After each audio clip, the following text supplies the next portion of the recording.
तो यहाँ पर हम अरेंज कर लेंगे अपने मूवमेंट्स। जैसा कि हम देख सकते हैं कि हमारे फाइनल एंड मूवमेंट्स नॉन स्वे या विदाउट स्वे एनालिसिस में आ चुके हैं। तो यहाँ पर जो मूवमेंट BA है उसकी वैल्यू है -22.05। सिंस हमें पता है अगर किसी फाइनल एंड मूवमेंट की वैल्यू नेगेटिव है तो वो एक्ट करेगा एंटी क्लॉकवाइज। वहीं पर अगर किसी फाइनल एंड मूवमेंट की वैल्यू पॉजिटिव है तो वो एक्ट करेगा क्लॉकवाइज।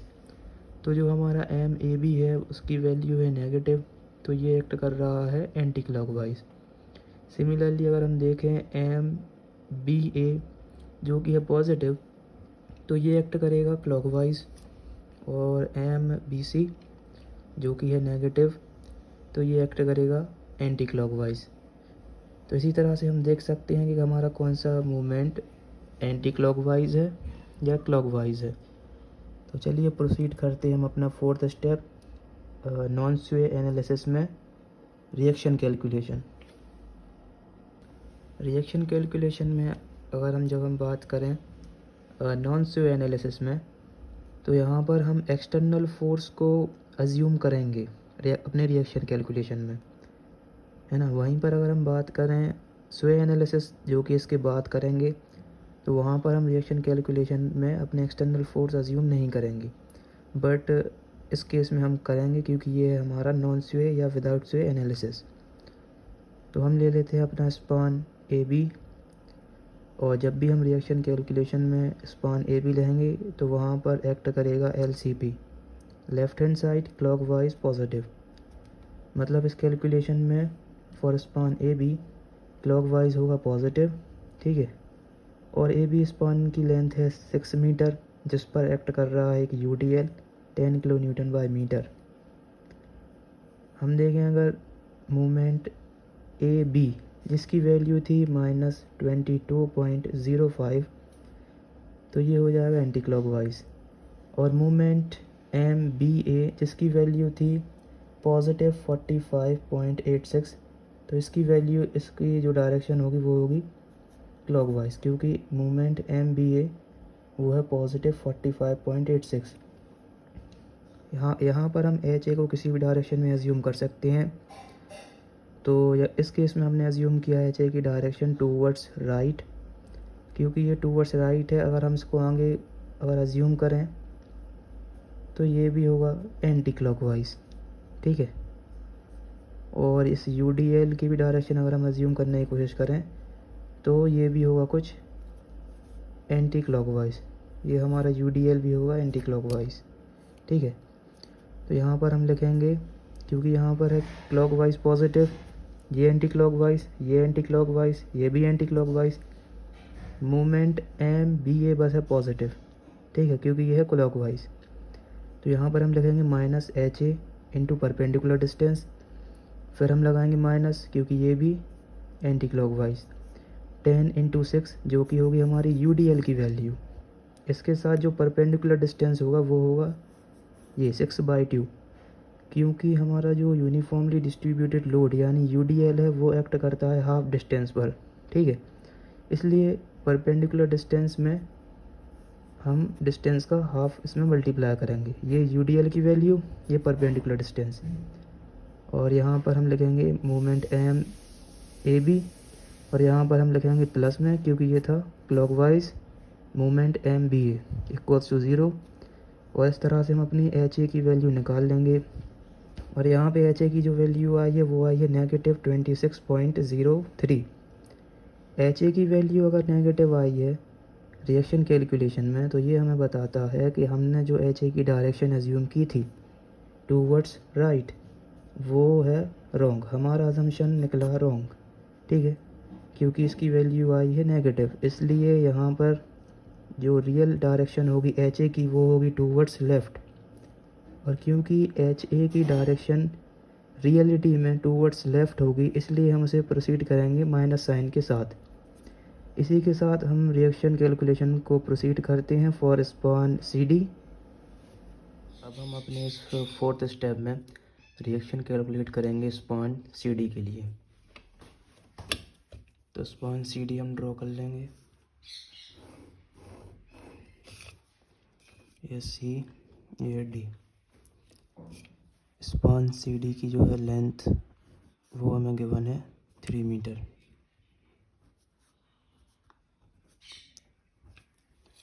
और बात करें अगर हम इसके मूवमेंट की, तो जो हमारा मूवमेंट है सी डी वो है माइनस में, यानी कि ये हुआ anti clockwise. C D movement होगा एंटी क्लॉकवाइज। वहीं पर अगर हम बात करें डी सी की मूवमेंट के लिए, तो वो भी है -11.83। तो अगेन ये भी होगा एंटी क्लॉकवाइज। और रिएक्शन कैलकुलेशन में जब हम बात करें सी डी स्पान की, तो यहाँ पर वर्क करता है RCN, right hand side clockwise negative. ठीक है, अब हम अज्यूम करेंगे अपनी डायरेक्शन एच डी रिएक्शन के लिए डायरेक्शन हम अज्यूम कहीं पर भी कर सकते हैं, जहाँ पर जैसे फॉर एग्ज़ाम्पल टूवर्ड्स राइट ही करते हैं, जैसे अगर हम अपनी डायरेक्शन अज्यूम। ठीक है, और सी डी स्पान पर कोई भी लोडिंग नहीं है। ठीक है, और हम बात करें अगर एच डी की, तो ये भी होगा एंटी क्लॉकवाइज। ठीक है, यहाँ पर clockwise negative, anti clockwise positive. Since H D है एंटी क्लॉकवाइज, यानी ये होगा पॉजिटिव, यानी plus H D. Perpendicular distance है 3 मीटर। और एम सी डी भी है एंटी क्लॉकवाइज, यानी plus movement M C D, ये भी एंटी क्लॉकवाइज, यानी plus movement D C is equal. Finally हमारी यहाँ पर एच डी की वैल्यू आ चुकी है, जो कि आई है माइनस में। और एच डी की वैल्यू माइनस में आने का मतलब ये है कि हमने जो एच डी की डायरेक्शन अज्यूम की थी, वो हमारा अजम्पशन गलत है, क्योंकि इसकी वैल्यू आई है माइनस में। तो हमने अज्यूम की थी इसकी डायरेक्शन टूवर्ड्स राइट, तो असल में इसकी जो डायरेक्शन होगी वो होगी टूवर्ड्स लेफ़्ट। क्योंकि टूवर्ड्स लेफ़्ट, इसलिए यहाँ पर भी माइनस साइन ही आएगा। ठीक है, अगर आप भी यहाँ पर स्वे फोर्स को 20 किलो न्यूटन अज्यूम मान लेते हैं, तो आप हैं गलत। क्योंकि अगर हम इस 20 किलो न्यूटन को अज्यूम करें कि ये इस फ्रेम पर नहीं लग रहा है जैसे, ठीक है, हम अज्यूम करें कि ये 20 किलो न्यूटन इस फ्रेम पर नहीं लग रहा, तो ये फ्रेम एक अनसिमेट्रिकल फ्रेम है ना, ड्यू टू वेरियस रीज़न। सबसे पहला रीज़न है कि यहाँ पर मोमेंट ऑफ इनर्शिया की जो वैल्यूज़ है ना, वो हैं अलग। यहाँ पर 1.5 आई, यहाँ पर 2 आई, यहाँ पर आई। तो ये एक पहला रीज़न है कि ये फ्रेम है अनसिमेट्रिकल। दूसरा, ए बी स्पान की लेंथ अलग है और सी डी स्पान की लेंथ अलग है, तो ये भी इंडिकेट कर रहा है कि ये क्वेश्चन अनसिमेट्रिकल है, सिमेट्रिकल नहीं है। इसलिए इस क्वेश्चन में हम डायरेक्ट 20 किलो न्यूटन को स्वे फोर्स नहीं बोल सकते, है ना। इसके लिए हमें एक अलग से इस रूल को अप्लाई करना होगा। Summation of all horizontal reaction is equals to 0। क्योंकि अभी तक हमारी नॉन स्वे एनालिसिस पार्ट में एच ए और रिएक्शन एच डी की वैल्यूज़ आ गई हैं, इसलिए हम इस रूल को भी अब अप्लाई कर कर अपना स्वे फोर्स अपने इस नॉन स्वे एनालिसिस के पार्ट में निकाल लेते हैं। तो सिंस हमें पता है कि summation of all horizontal reaction is equals to 0, और यहाँ पर हम एज्यूम करेंगे कि एक हॉरिजॉन्टल रिएक्शन पी भी एक्ट कर रही है। ठीक है, तो ये जो हमने एज्यूम की है हॉरिजॉन्टल रिएक्शन पी, ये एक्ट कर रही है टूवर्ड्स लेफ़्ट, इसलिए यहाँ पर हम लिखेंगे -p। और अगर हम देखें अपनी एच डी रिएक्शन को, तो ये एक्ट कर रही है टूवर्ड्स लेफ़्ट, इसलिए -hd। एच ए भी है टूवर्ड्स लेफ़्ट, तो -ha। और अगर हम देखें अपने UDL को, तो वो एक्ट कर रहा है टूवर्ड्स राइट, इसलिए प्लस UDL की वैल्यू होगी 10 इंटू डिस्टेंस। ठीक है, तो ये एक्ट कर रहा है टूवर्ड्स राइट, इसलिए पॉजिटिव। वहीं पर अगर हम बात करें 20 किलो न्यूटन के फोर्स के बारे में, तो ये भी टूवर्ड्स राइट, मतलब पॉजिटिव 20 किलो न्यूटन। तो ये सब है हमारी हॉरिजॉन्टल रिएक्शन जो हमारे इस फ्रेम पर एक्ट कर रही हैं, ठीक है। यहाँ पर हमारा एम होगा पी की वैल्यू फाइंड आउट करना।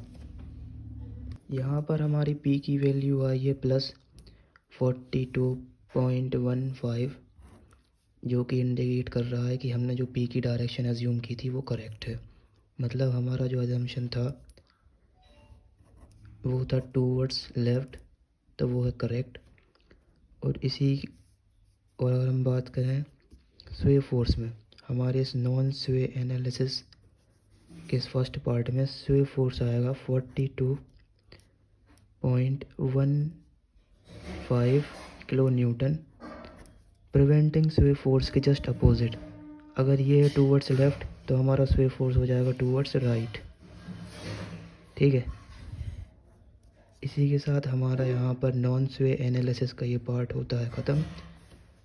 अब हम स्टार्ट करेंगे अपना स्वे एनालिसिस का पार्ट।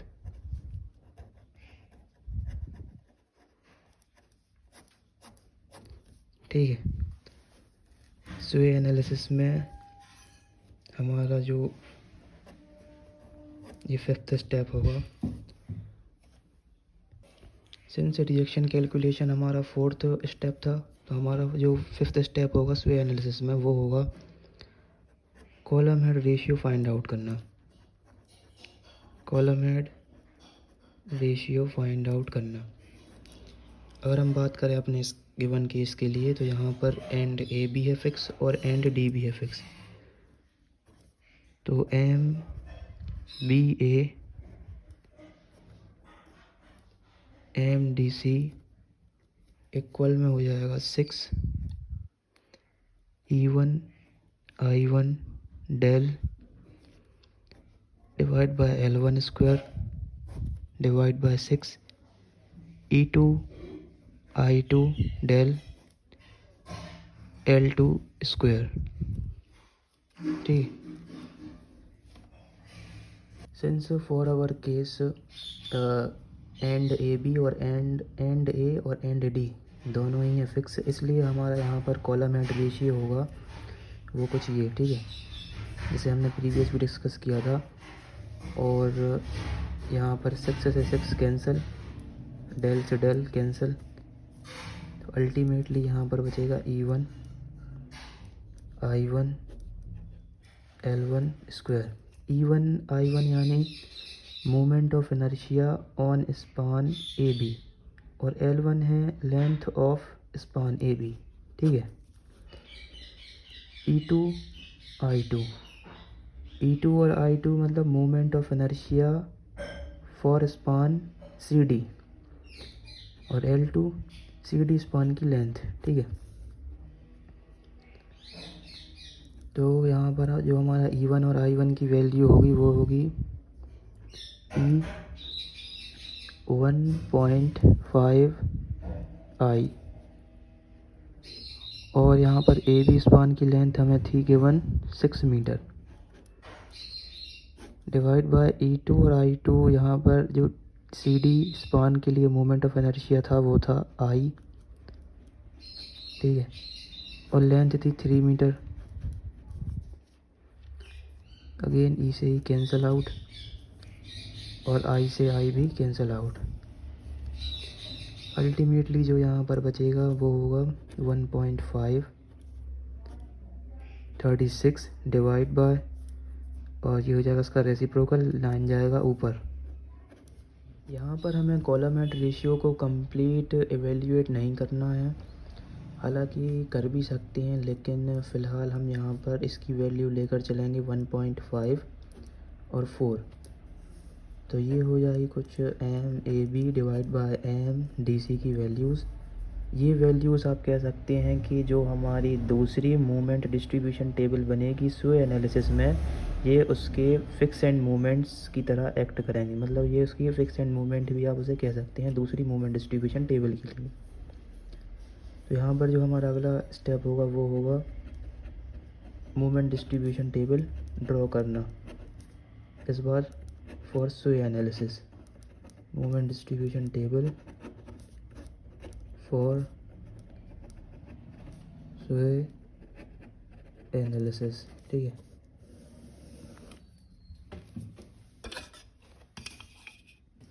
यहाँ पर जो हमारी प्रीवियस डिस्ट्रीब्यूशन फैक्टर्स की वैल्यू होगी वहीं रिटर्न होगी। ठीक है, ठीक है, ए बी सी और ये डी।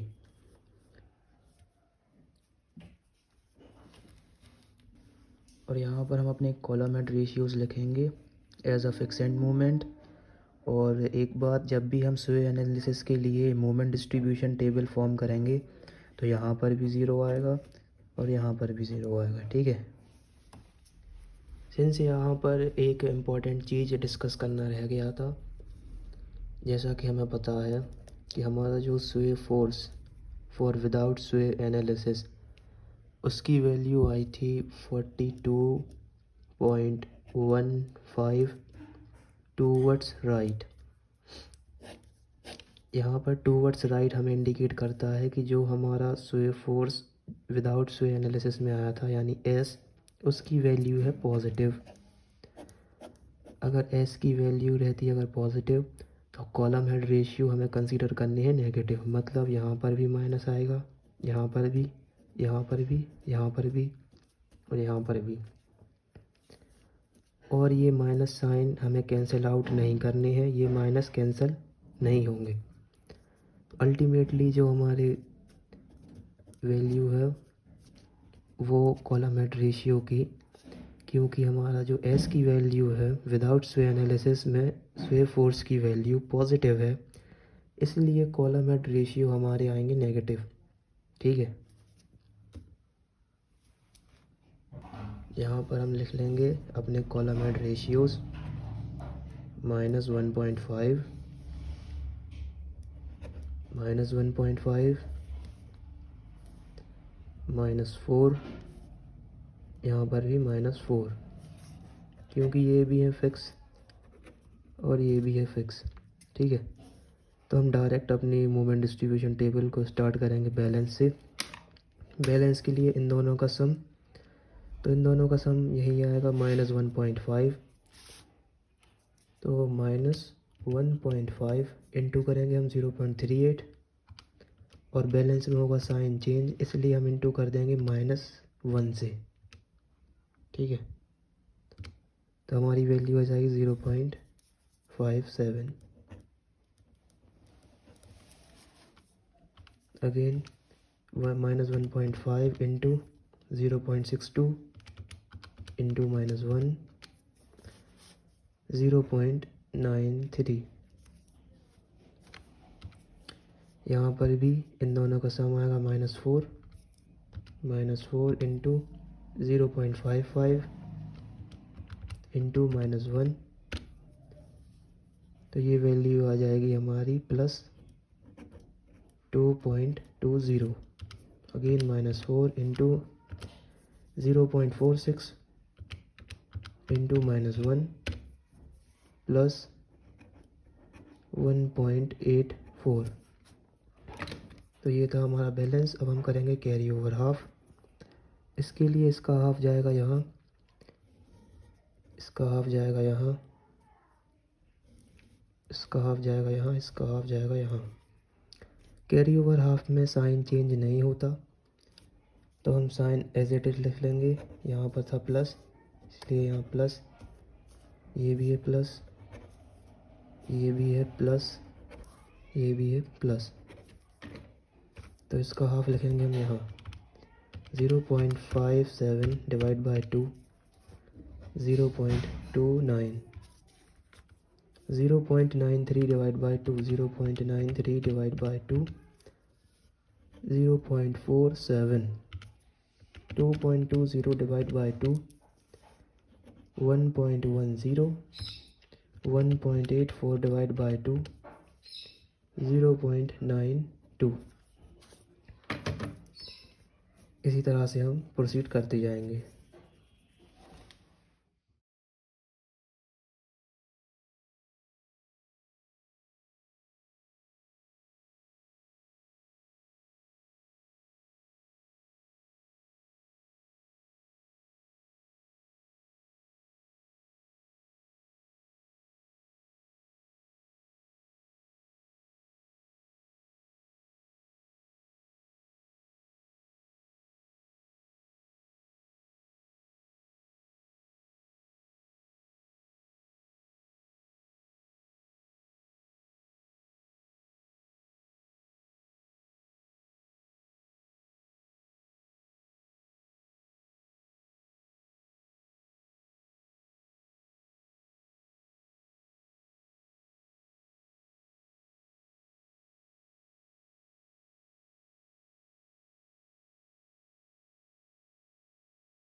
अब हमारे फाइनल एंड मोमेंट्स फॉर स्वे एनालिसिस लगभग आ चुकी हैं। इसके लिए हम सब वैल्यू को करेंगे प्लस।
तो ये थे हमारे मूवमेंट्स। तो ये है हमारे मूवमेंट। ये मूवमेंट होगा AM AB, ये मूवमेंट हो जाएगा MBA, ये मूवमेंट होगा MBC, ये मूवमेंट होगा MCB, और ये मूवमेंट होगा MCD, और ये मूवमेंट हो जाएगा MDC। तो ये है हमारे फाइनल एंड। तो यहाँ पर आ चुके हैं हमारे फाइनल एंड मूवमेंट्स विथ स्वे। ठीक है। तो अब हमारी जो अगली स्टेप होगी वो होगी अगेन रिएक्शन कैलकुलेशन, लेकिन इस बार फॉर स्वे एनालिसिस।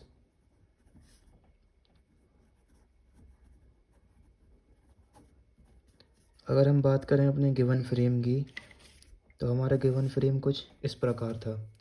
ठीक है। लेकिन जब हम रिएक्शन कैलकुलेशन फॉर स्वे एनालिसिस की बात करते हैं, तो इसके लिए हमें इस फ्रेम में जो भी एक्सटर्नल लोडिंग होगी उसे अज्यूम नहीं करना है। ठीक है। मतलब जो हम अपना फ्रेम कंसिडर करेंगे फॉर रिएक्शन कैलकुलेशन फॉर स्वे एनालिसिस, वो फ्रेम होगा कुछ ऐसा, जिसमें हम एक्सटर्नल लोडिंग्स को अज्यूम नहीं करेंगे। ठीक है, यहाँ पे हम बात करते हैं फॉर स्पान ए बी। तो ये होगा हमारा ए बी स्पान, जहाँ पर अगर हम मोमेंट्स देखें तो मोमेंट एम ए बी, जो पहला मोमेंट होगा एम ए बी, वो है माइनस में। सिंस अगर कोई मोमेंट की वैल्यू माइनस में है, इसका मतलब ये है वो मोमेंट एक्ट करेगा एंटी क्लॉक। यहाँ पर जो मोमेंट एम ए बी है वो माइनस में है, इसलिए यहाँ पर जो मोमेंट होगा वो एक्ट करेगा एंटी क्लॉकवाइज। और सिमिलरली अगर हम देखें मोमेंट एम बी ए, वो भी है माइनस में, तो ये भी एक्ट करेगा एंटी क्लॉकवाइज। अब यहाँ पर हम एज्यूम करेंगे अपनी रिएक्शन एच ए, जैसे हम किसी भी डायरेक्शन में एज्यूम कर सकते हैं, मतलब टूवर्ड्स लेफ़्ट भी और टूवर्ड्स राइट भी। तो इस केस में हम एज्यूम करते हैं टूवर्ड्स लेफ़्ट। ठीक है, क्योंकि ये रिएक्शन कैलकुलेशन फॉर स्वे एनालिसिस, इसलिए हम जो है एक्सटर्नल लोडिंग को यहाँ पर एज्यूम नहीं करेंगे। और यहाँ पर हम बात कर रहे हैं स्पान ए बी की, तो यहाँ पर एक्ट करेगा L C P, left hand side clockwise positive. ठीक है, और अगर हम एच ए को देखें और इसको आगे अगर ऐसे करके जाएं, तो एच ए क्लॉकवाइज मूव करेगा। ठीक है, एच ए क्लॉकवाइज मूव करेगा, और यहाँ पर क्लॉकवाइज है positive, plus H A into perpendicular distance, जो कि है हमारा 6 मीटर। ठीक है, और ये है anti clockwise, clockwise positive, anti clockwise negative, minus M A B, ये भी एंटी क्लॉकवाइज, तो minus M B A equals to 0। ठीक है, ये हो जाएगा plus 6HA minus M A B की वैल्यू थी 1.41 माइनस एम बी ए की वैल्यू थी 1.34 इक्वल्स टू 0। ठीक है, 6HA ये हो जाएगा प्लस अल्टीमेटली माइनस 572। तो हमारे एच ए की वैल्यू आएगी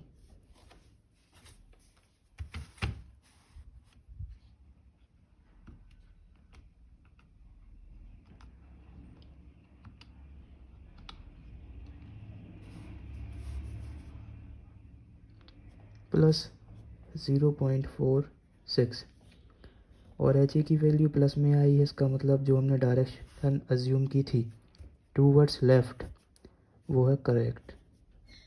और क्योंकि एच ए एक्ट करेगा टूवर्ड्स लेफ़्ट, इसलिए इसकी वैल्यू होगी नेगेटिव। चलिए हम बात करते हैं अब अगला स्पान, जो कि होगा हमारा सी डी स्पान।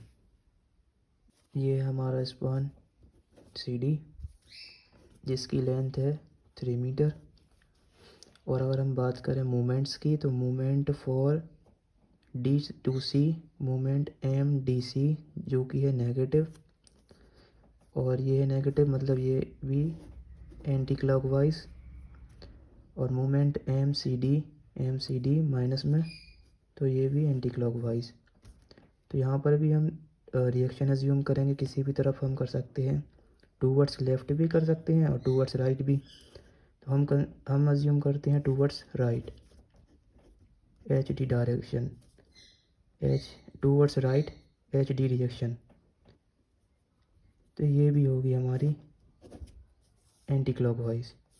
ठीक है, यहाँ पर फॉर स्पान सी डी, यहाँ पर वर्क करेगा R C N, right hand side clockwise negative, यहाँ पर क्लॉकवाइज रहेगा नेगेटिव। ठीक है, ये भी है एंटी क्लॉकवाइज, ये भी एंटी क्लॉकवाइज, ये भी anti clockwise, clockwise negative, anti clockwise positive.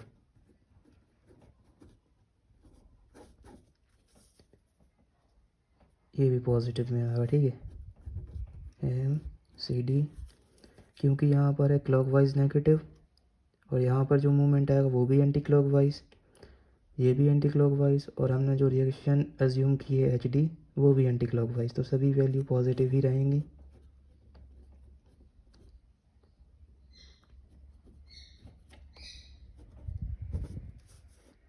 ये हो जाएगा 3 HD plus M C D की वैल्यू है 2.25 प्लस एम डी सी की वैल्यू है 3.11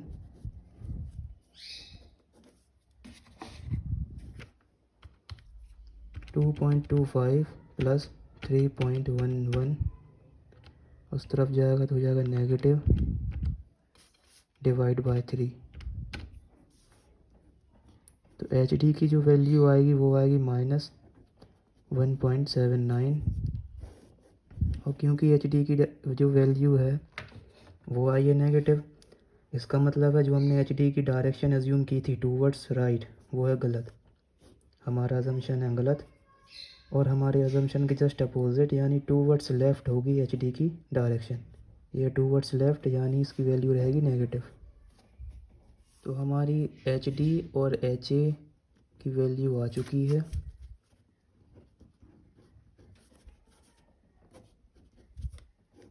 ठीक है, इसके बाद हमारा एम रहेगा स्वे फोर्स निकालना फॉर स्वे एनालिसिस। ठीक है, इसके लिए अगर हम अपना फ्रेम देखें तो जो हमारा एच ए है वो भी एक्ट कर रहा है टूवर्ड्स लेफ़्ट 0.46, और जो एच डी है वो भी एक्ट करेगा टूवर्ड्स लेफ़्ट जिसकी वैल्यू है 1.79। ठीक है, ये दोनों ही टूवर्ड्स लेफ़्ट जो है जा रहे हैं। अगर हम बात करें किसी भी कॉलम के नीचे यानी एंड से अगर कोई फोर्स टूवर्ड्स लेफ़्ट एक्ट करेगा तो हमारा कॉलम जो है कुछ इस तरह से डिफ्लेक्ट होगा। ठीक है, स्वे फोर्स कुछ इस प्रकार से इस पर एक्ट करेगा। ठीक है, इसलिए यहाँ पर हम एज्यूम करेंगे एस डैश की डायरेक्शन टूवर्ड्स राइट। ठीक है, सिंस मैंने ये पहले भी डिस्कस किया था, अगर कोई कॉलम फॉर एग्ज़ाम्पल ये ए बी ही है, इसके अगर नीचे एंड ए से अगर कोई फोर्स यानी ये जो हमारा एच ए है अगर ये जाएगा टूवर्ड्स लेफ़्ट, ठीक है, तो ये जो कॉलम है ना ये जो कॉलम होगा उस पर स्वे फोर्स लगेगा टूवर्ड्स राइट। ठीक है, ये कुछ इस प्रकार से होगा, इसलिए हम जो अपना एस डैश है उसकी डायरेक्शन एज्यूम करेंगे टूवर्ड्स राइट। ठीक,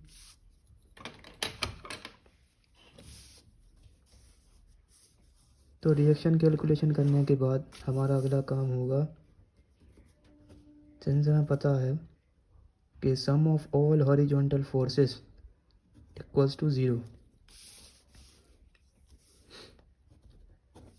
तो यहाँ पर जो हॉरिजॉन्टल फोर्सेस हैं एक एस डैश, ये हमारा एच ए और ये H D. Since S dash की जो डायरेक्शन है वो है टूवर्ड्स राइट, तो positive S dash, H A की डायरेक्शन है टूवर्ड्स लेफ़्ट नेगेटिव 0.46, इसकी डायरेक्शन है towards left negative 1.79 is equals to 0। तो यहाँ पर हमारी एस डैश की वैल्यू आएगी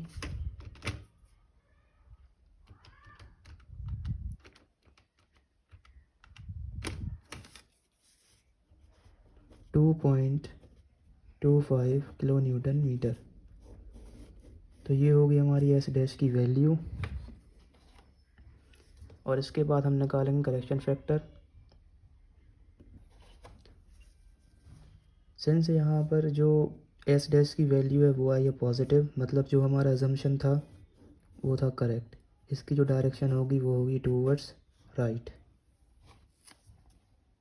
यहाँ पर जो हमारा करेक्शन फैक्टर होता है उसका फॉर्मूला होता है स्वे फोर्स जो हमने निकाला था अपने विदाउट स्वे एनालिसिस में, और एस डैश यानी ये भी स्वेप फोर्स है। यहाँ पर हमारा करेक्शन फैक्टर होगा S upon S dash. S की वैल्यू है 42.15 और एस डैश की वैल्यू आई है 2.25। फाइनली जो हमारा करेक्शन फैक्टर होगा वो होगा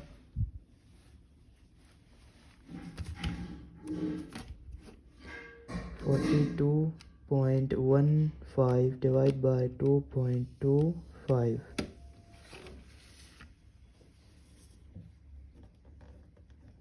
18.73।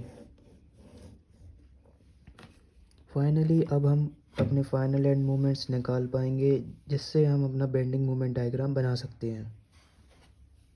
एट लास्ट आप लोगों को कुछ ऐसा अरेंज कर लेना है कि यहाँ पर हम लिखेंगे सबसे ऊपर फाइनल एंड मोमेंट्स जो कि हमने नॉन स्वे एनालिसिस में निकाले थे, और यहाँ पर हम लिखेंगे अपने फाइनल एंड मोमेंट्स जो कि हमने स्वे एनालिसिस में निकाले थे, और जिसमें हम इंटू करेंगे करेक्शन फैक्टर का। यहाँ पर हम इंटू कर देंगे अपने करेक्शन फैक्टर जो कि है 18.73।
Final end moment for drawing bending moment diagram वो होगा हमारा इन दोनों का सम।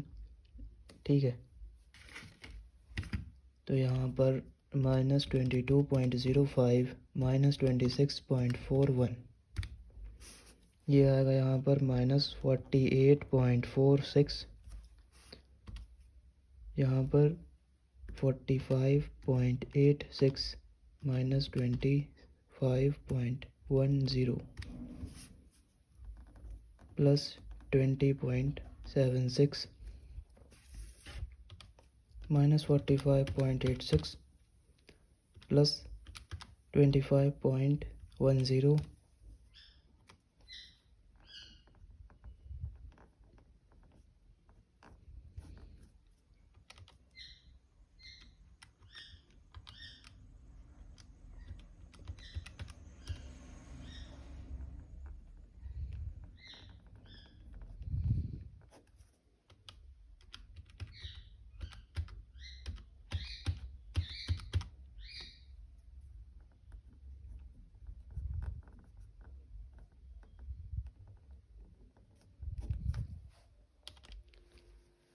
For drawing bending moment diagram हम यहाँ पर चूज़ करेंगे फाइनल एंड मोमेंट्स अल्टरनेटली, जैसे कि एम ए की वैल्यू होगी यहाँ पर -48.46, उसी तरह से एम बी की वैल्यू हम चूज़ कर लेंगे ये -20.76, और एम सी की वैल्यू हम चूज़ कर लेंगे -65.76।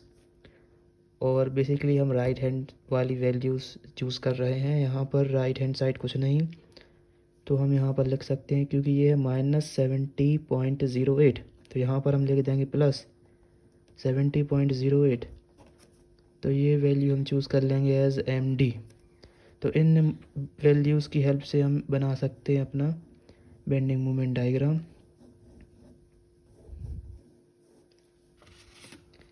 सिंस हमारा ये गिवन फ्रेम, जहाँ पर हम अज्यूम कर लेते हैं अपना पॉइंट ई, ये हमारा पॉइंट ई, और यहीं कहीं बीच में हम अज्यूम कर लेते हैं अपना पॉइंट एफ, जिनके लिए हम निकालेंगे अपने एम एक्स की वैल्यू। तो यहाँ पर हम निकाल लेते हैं एम एक्स की वैल्यू। एम एक्स एम ई जो कि है पॉइंट लोड, तो इसके लिए फॉर्मूला होता है WAB/L। तो लोड है हमारा 80 किलो न्यूटन, ए की वैल्यू है 2, बी की वैल्यू है 3 और टोटल लेंथ है 5। तो यहाँ पर एम ई की वैल्यू आ जाएगी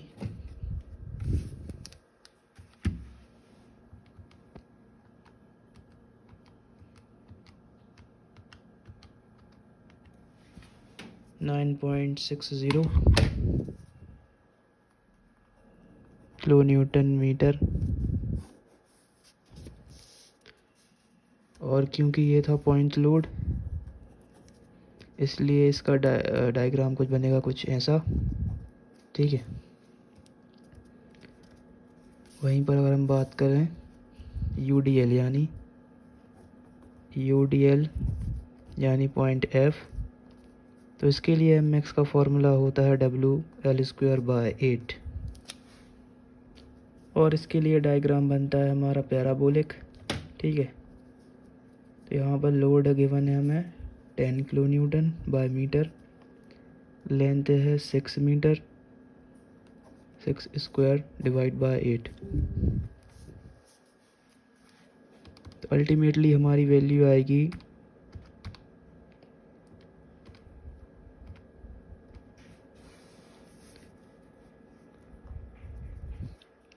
एम एफ के लिए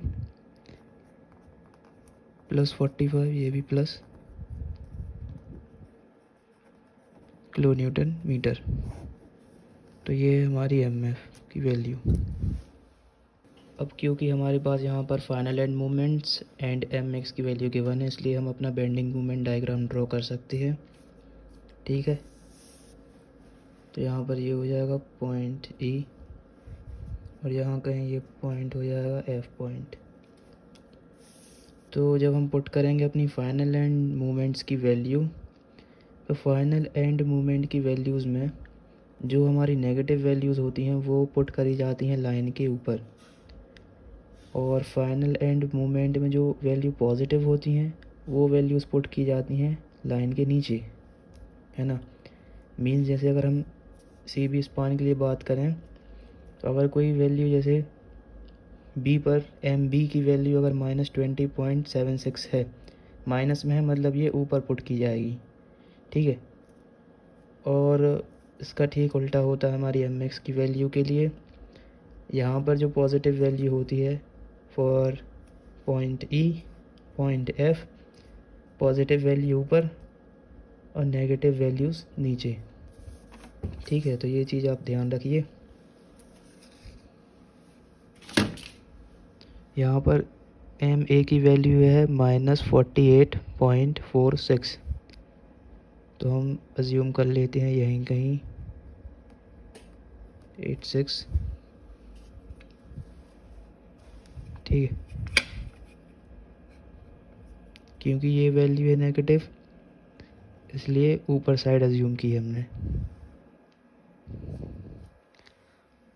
और ये हमारा B की लिए वैल्यू है -20.76, तो एक वैल्यू हम अज्यूम करेंगे इस तरफ, क्योंकि ये भी माइनस में इसलिए ऊपर,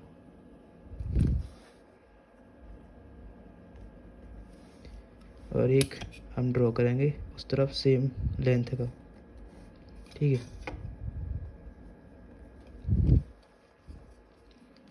और ये हमारा C की वैल्यू है -65.76, तो इसे हम अज्यूम कर लेते हैं यहीं कहीं यहाँ पर 65.76, क्योंकि ये भी नेगेटिव है इसलिए ऊपर 65.76 और हमारे MD की जो वैल्यू है वो है पॉजिटिव +70.08। तो इस तरफ ना होकर इस तरफ होगी नीचे, ठीक है।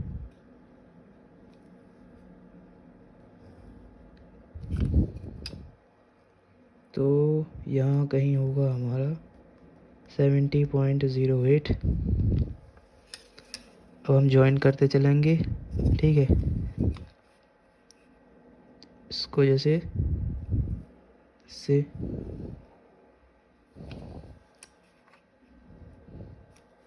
इसको ज्वाइन करेंगे हम इससे।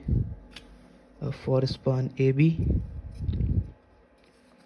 ये ज्वाइन होगा कुछ इस प्रकार से।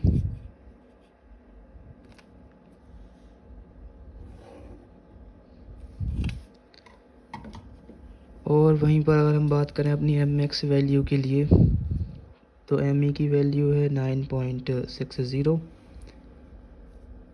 तो जो कि होगी कुछ यहाँ कहीं 9.60। यहाँ पर था पॉइंट लोड, ठीक है, इसलिए इसका कुछ डायग्राम बनेगा, वो बनेगा कुछ ट्रायंगुलर।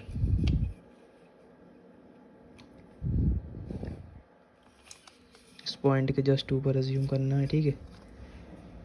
और वहीं पर अगर हम बात करें F पॉइंट के लिए, तो वो है +45, तो वो हम अज्यूम कर लेते हैं यहीं कहीं यहाँ 45, जहाँ पर यहाँ था UDL, इसलिए ये बन जाएगा पैराबोलिक। तो ये होगा एट लास्ट हमारा कुछ bending moment diagram. Thanks for watching.